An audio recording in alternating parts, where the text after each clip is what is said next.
enfermedad obstructiva arterial y trauma vascular. Mujer de 18 años que luego de 6 horas de sufrir accidente de tránsito presenta dolor intenso en pierna derecha, con incapacidad funcional, examen, presión arterial hipertensa, taquicárdica, con fiebre, saturando bien, pierna derecha aumentada de volumen, con piel urgente, dolorosa la palpación, pulso peditibial posterior disminuidos de intensidad, ecodoppler, disminución de flujo sanguíneo, tibial anterior y tibial posterior. ¿Cuál es la conducta? Ya. Hay algo que se llama signos duros y signos blandos de trauma vascular. Cuando yo hablo de trauma vascular, el trauma vascular, yo voy a tener signos duros y signos blandos de trauma vascular. ¿Por qué se llaman signos duros? Los signos duros es porque mayormente me da el diagnóstico más firme de un trauma vascular. Por ejemplo, ausencia de pulso, no hay pulso, se voló la arteria, así de simple, ausencia de pulso. Hematoma pulsátil, ¿no? Yo veo el sangrado, y a mí me llegan bastantes pacientes, se volaron la radial y comienza a sangrar. Es un signo duro. Se vuela con una moladora la zona braquial, agarro pulso, no hay pulso, no hay nada de pulso, trauma vascular. Pero ¿qué pasa en signos blandos? Disminución de pulso, aguanta, hay, pero está bajo, ¿ya? Hematoma disecante, o sea, comienza a hincharse poco a poco, puede ser venoso, y toda la vena se liga. Lo ideal es repararla, si no se puede la ligas, pero en arteria tienes que repararla. ¿Ya? Eso quiero que te lo lleves como concepto clásico a la casa cuando es una vena y cuando es una arteria. Toda vena se repara y si no se puede reparar, la ligas. No pasa nada, pero la arteria se repara. Entonces, signos duros, cirugía. Signos blandos, aguanta. Ecografía, tomografía. Esto aplica también para trauma torácico, ¿no? Y trauma de vía aérea también. Fibrobroncoscopia, qué sé yo, lo que sea, pero trauma en general. ¿Ya? Hay compromiso neurológico, la localización también, ¿no? Si es una zona de alto riesgo como la fosa poplitea, si es en el hueso, en la fosa del codo, etcétera, ¿no? O braquial. Entonces, en este paciente que tiene 18 años, que después, mira, te está diciendo después de 6 horas, ¿qué va a pasar después de 6 horas? Con un edema intenso, se ha hinchado la pierna y el pulso disminuye. A eso se le llama un síndrome compartimental. Síndrome compartimental. ¿Sabes por qué se llama compartimental? Porque los músculos están rodeados de compartimentos. Ya, un segundo. Estamos haciendo una pregunta. Ahorita la respondemos. Ya. El síndrome compartimental implica que cada músculo, normalmente las piernas sobre todo, tiene un compartimento. Cuando el músculo se ve afectado, ¿por qué? Porque no llega buen flujo arterial, comienza a necrosarse, se edematiza y la pierna se hincha. Y como el músculo tiene una restricción porque el compartimento es una capa fibrosa que no permite expandirse, obviamente el músculo se hincha y no tiene dónde inflarse más, reventar, comprime la arteria, se edematiza de un momento a otro la pierna, pasada a 6 horas de un trauma y forma lo que se dice un síndrome compartimental. Y eso es peligroso porque puede perder hasta la pierna o puede hacer una embolia. Entonces, ¿qué es lo que voy a hacer? Si yo tengo el músculo dentro de compartimentos llamados fascias, ¿qué es lo que voy a hacer? Fasciotomía. En el brazo es diferente. Si yo tengo una lesión en el brazo, normalmente el brazo se hincha un poco y ahí queda, no pasa nada. Pero en la mano sí.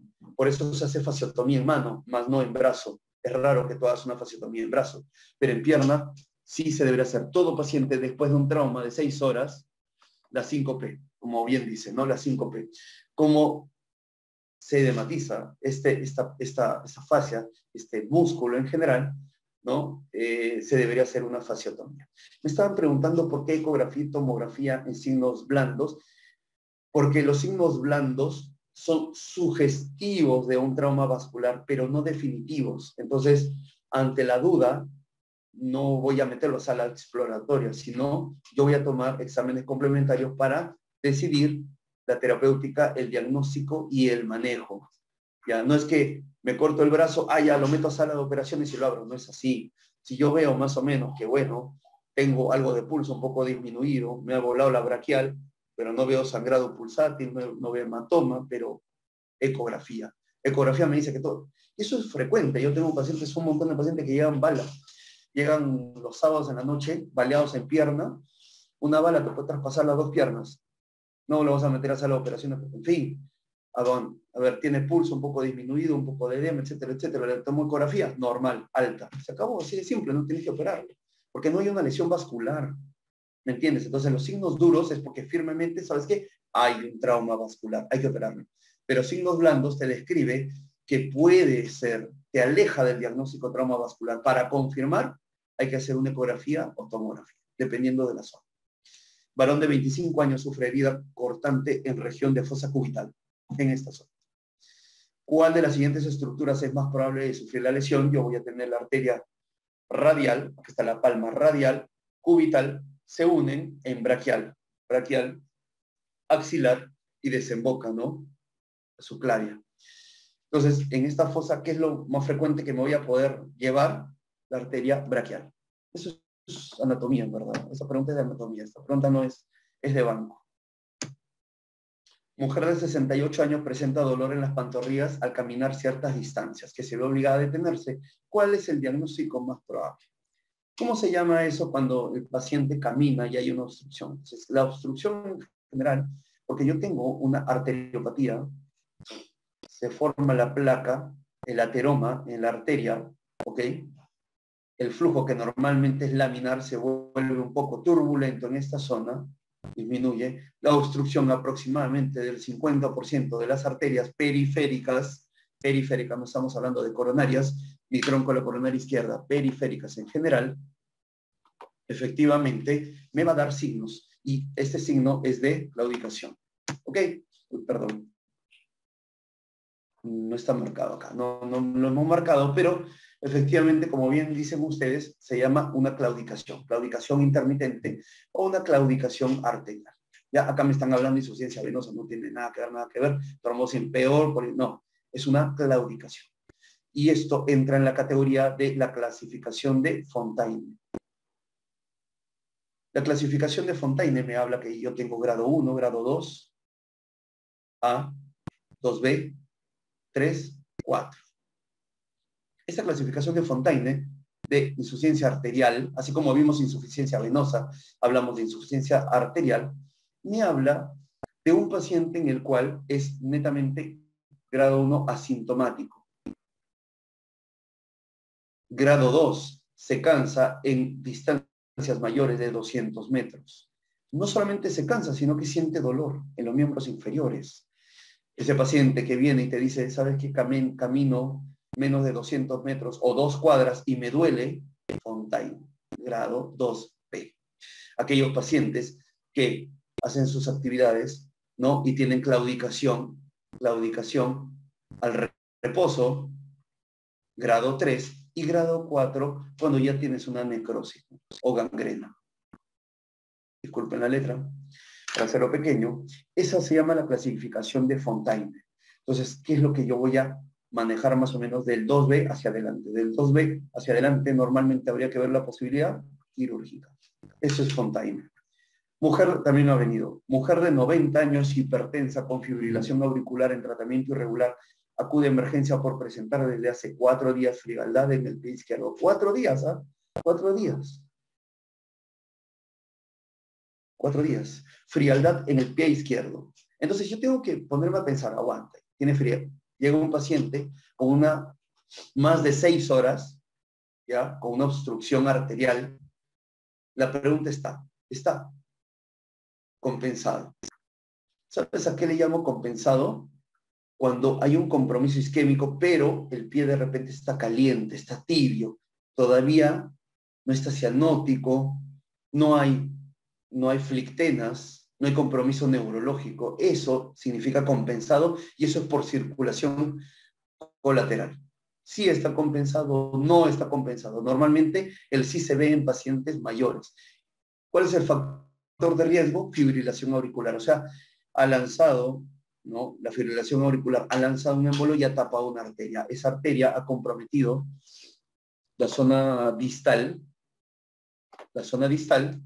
y tengo frialdad en el pie, cianosis, signo de necrosis, ausencia de pulso popliteopedio sin poder movilizar dedos y tobillos.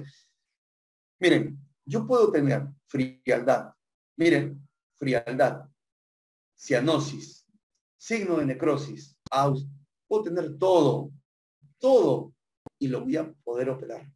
Pero ¿qué es lo que me va a dar el diagnóstico definitivo que ya no puedo hacer nada de nada? Compromiso neurológico. No mueve ni dedos ni tobillos. Si esa paciente, pongámonos el contexto que es un pie no compensado, parcialmente compensado, pero lo mueve, así se esté cayendo el pie, debería entrar a exploración. Trombectomía, con un catéter Fogarty, así se llama el catéter. ¿Ya? Por si acaso ha venido en un examen, bueno, hace mucho tiempo, no de ahora, pero el catéter se llama Fogarty. Y Fogarty era, bueno, un médico que vio los catéteres de urología, y es igualito. No sé si ustedes han visto los catéteres de la sonda Foley, insuflas y hay un globito. Tú metes el catéter Fogarty, insuflas, sale un globito y jala el trombo. Escúchame, ¿eh? Paciente con un pie compensado o parcialmente compensado, pero no hay compromiso neurológico, explóralo. Pero si ya hay un compromiso neurológico, amputación. Por eso la respuesta acá es amputación. No he puesto la respuesta, pero es amputación. Pero ¿qué pasaría si yo pongo que moviliza el pie? Lo exploro y podría ser trombectomía urgente. Y si ese pie no estuviera necrótico, iría a bypass. Entonces, tú tienes que ver las alternativas y jugar con eso. Si bien yo agarro y veo, digo, ya 4 días, frío, la síncope, necrota, no sirve amputación. Pero no todo es así, por si acaso. Es más, si el paciente es funcional, 90 años, pero si el paciente fuera joven, no lo vas a amputar, si no hay compromiso neurológico. Entonces, no hay que evitar en esas preguntas, el banqueo, deben ser rápidas, preguntas checklist, aquellas preguntas que yo veo y las marco rápido, no debo perder tiempo, pero ojo, acá está el truco, compromiso neurológico, ¿ok? Varón de 63 años, desde hace 6 meses claudicación intermitente limitante sin respuesta favorable a la terapia médica, angiografía, es decir, he puesto un catéter y he pintado las arterias, muestra oclusión larga de arteria femoral superficial y arteria poplitea sana hasta 5 centímetros. ¿Cuál es el tratamiento de primera elección? Ya, yo voy a tener 3 zonas, triángulo de Scarpa, canal de Hunter y rombo popliteo. No vamos a hablar de ese tema ahorita porque es netamente anatomía, pero sí quiero que recuerdes, bueno, por lo menos, mejor dicho, sí, bueno, lo vamos a hablar. Ligamento inguinal, recto externo y sartorio, triángulo de Scarpa. Ya, ligamento inguinal, sartorio, recto externo. Desde este punto hasta el canal del tercer aductor, porque yo tengo aductor, mayor, perdón, largo, corto y mayor. El mayor es el tercer aductor. El canal del tercer aductor se le denomina canal de Hunter. Y por atrás voy a tener lo que es el rombo popliteo, que son los gemelos, ¿no? Pseudomembranoso, semitendinoso. Ok. Triángulo de Scarpa, canal de Hunter y rombo popliteo. Por acá pasa vamos a pintarlo diferente. Por acá pasa la femoral profunda, que se va a la cabeza del fémur, y femoral superficial. Avanza la femoral superficial, se transforma en poplitea y después va hacia atrás. Y de la poplitea se divide en tronco tibio peroneo, perdón, vamos así, se divide en tibial anterior y tronco tibio peroneo, ¿no? Tronco tibio peroneo. Queda la peronea, la tibial posterior y la tibial anterior. Entonces, cuando yo veo esto de acá, yo voy a tener características. Si la lesión es corta, menos de 15 centímetros, ya, esa es la literatura en general, antigua y que se utiliza. Mira, es del 2021. Si la lesión es corta, ya, si la lesión es a nivel de poplitea, porque es corta, yo puedo optar por el tratamiento endovascular. Pero si la lesión es larga, arrosariada, es decir, por parches, la lesión de la arteria está carcomida, esa es arrosariada, es larga, más de 15 centímetros, arrosariada, es en zona femoral, yo voy a optar por el bypass. ¿Y qué es un bypass? Un puente. Es decir, yo tengo la arteria y voy a poner una vena en esta zona o un injerto. Lo ideal es la vena. ¿Qué vena? Safena. La safena va a servir para el bypass. Entonces, varón de 63 años, desde hace 6 meses, claudicación intermitente, todo el floro que se mete, oclusión larga, articulación femoral superficial, arteria poplítea sana. ¿Qué voy a hacer? Bypass femoropopliteo con vena safena, invertida, para evitar las válvulas. ¿Ya? Bypass femoropopliteo con prótesis, estos son en pacientes que no tienen buenas venas, por si acaso, o dependiendo de la localización. Si fuera solamente femoral y un tramo corto, es un poco más complicado, pero quiero que te lleves a la casa bypass femoropopliteo con vena safena. Esa es una pregunta última del 2021, ¿ya? Y lo puedes sacar por esto de acá, así de simple. Femoral va a bypass. Lo que es poplitea va a angioplastía. Y lo que es troncos tibiales también va a angioplastía. Lo que es tronco tibio peroneo, tibial anterior, etc. ¿Por qué no prótesis por la edad? Porque tiene mucho riesgo por dos características. Uno, la primera medida que vas a tomar es un injerto autólogo. Es como que yo te diga, ya, vamos a operarte del corazón, señor, y le vamos a poner un injerto. Pero ojo, se va a tapar en un año. Imagínate que yo te diga, ¿sabe qué, señor? Hay que operarlo del corazón. Lo vamos a operar, le vamos a poner la vena safena que le va a durar 20 años. Por los estudios, eso se llama patencia. Patencia es el tiempo de duración de la vena. La patencia. Y lo ideal, el gol estándar, hasta ahora, 20 años. ¿Qué injerto? Safena. Muy buena la pregunta que me hace el doctor. ¿Por qué no uso prótesis? ¿Cuándo voy a usar prótesis? Encima de la femoral, ilíacas. Es muy grueso. Es tan grueso que ya no se puede usar la safena. ¿Qué voy a usar? A nivel de ilíacas, voy a usar prótesis. ¿Y en qué caso voy a utilizar esas prótesis? Leriche. El síndrome de Leriche es la oclusión bilateral de las ilíacas. ¿Ya? Entonces, cuando yo tengo arriba Leriche, acá, en esta zona, obstrucción de las ilíacas, ¿qué voy a usar? Prótesis, injerto. A nivel del femoral, ¿qué voy a utilizar? Bypass femoropopliteo con vena safena. ¿Ya? Si es solamente femoral, puedo usar injerto, es verdad. ¿Ya? Pero si es femoropopliteo hasta abajo, voy a utilizar vena safena. Porque la vena safena es muy pequeña, en verdad, pero tiene una gran patencia que dura 20 años y también se distiende.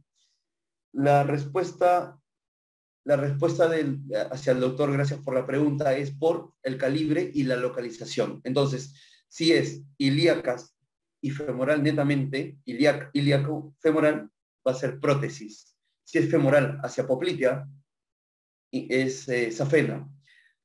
Si es poplitea, es angioplastía. Y todo lo debajo de la rodilla, angioplastía. Esa sería la respuesta en general. Varón de 24 años, hace un año tuvo herida de bala en muslo izquierdo. Consulta por hinchazón en ese muslo y dolor al caminar. Al examen cicatriz de herida en muslo izquierdo con aumento de volumen. En la misma zona se palpa frémito y se ausculta soplo. No es fácil esa pregunta. A ver, yo voy a tener siempre como en el ligamento, inguinal. Lo voy a tener así, ¿no? Acá viene el pulso, acá y la pierna. Yo voy a recordar la mnemotecnia de afuera hacia adentro, navega. Nervio, arteria, vena y ganglio de Cloquet.